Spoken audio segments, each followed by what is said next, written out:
really don't. I couldn't sell crack. I just felt like I didn't like being around people that smoke crack. I didn't like fraternizing with them. I didn't like talking to them.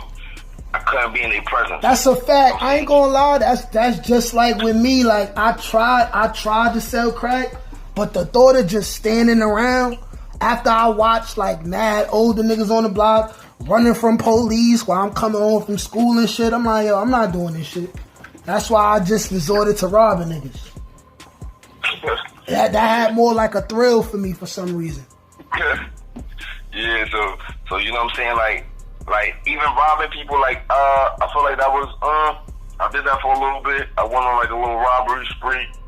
Like it was just like I was just like, yeah, this is not really it. Like I felt like gangbanging was like, I felt like that was it. Like it was just something about putting bullies in their place that did it for me. You know what I'm saying? Because I always beef with the loudmouth motherfuckers. The motherfuckers that everybody was scared of, or he just had a loud bark, and everybody was like, you know, nobody seen him do shit, but he always was spoken like he was about shit. Like I took joy in exposing them niggas.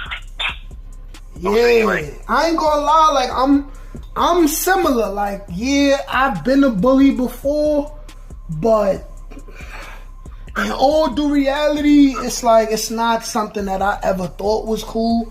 It's kind of just something that like I was doing, cause I was with niggas that was doing it. Then when I got to the island, I participated in it for about 6 months. Then I went to the box, and you know what I'm saying, I started getting enlightened. I had a black lawyer, and he told my mom, I was like, yo, listen, get him the autobiography of Malcolm X, get him Behold the Pale Horse, get him the 48 Laws of Power. You feel me? So I came out the box different.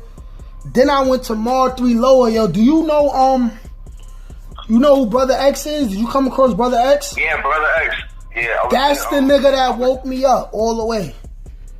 I was there when he took the Shahada. That's the nigga that woke me up. That nigga had niggas watching fucking Zeitgeist and talking about all this deep shit, saying niggas down in a circle and all that. Brother X, I don't know if you watched my video the YG versus YB. Nah, I ain't seen that. What happened? Yeah, so I made a video. He was the CEO that brought the YG homie back to the house.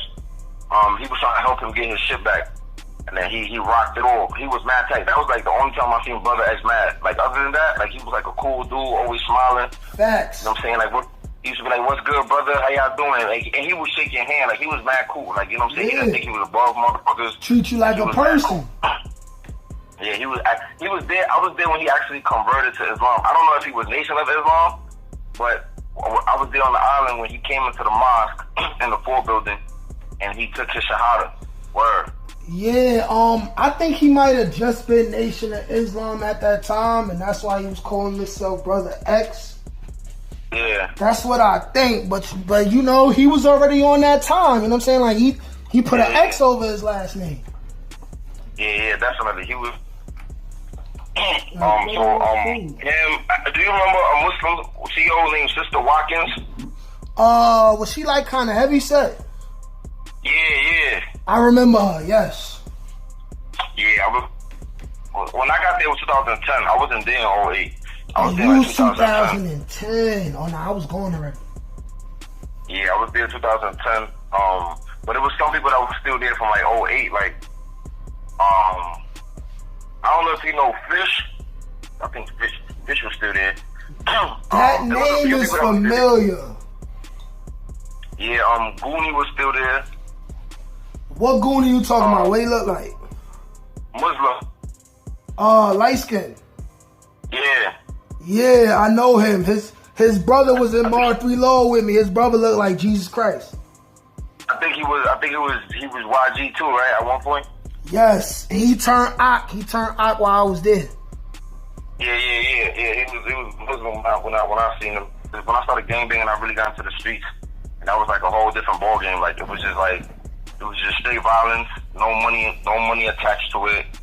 You know what I'm saying? Like it was just senseless, stupid, and and that shit led me to prison, man. And like in prison, I was able to like reflect on a lot of shit. A boy is gonna look up to somebody regardless. Yeah. He gonna find that. He gonna find that wherever it's at, even if it's in the streets. Yeah. So because you can have a father in the house and you still not look up to him. Yup. You know what I'm saying? Like, so that's another thing too, right? Like, you can have your father in the crib and you don't look up to his ass. Like, you know, you can consider him like a bum or some shit, or you can just be like, I don't want to be like him. Like, you know what I'm saying? Like, and again, like, right, we watch rappers, or we watch athletes, or we watch whatever we watch, and we be like, yeah, I want to be like that.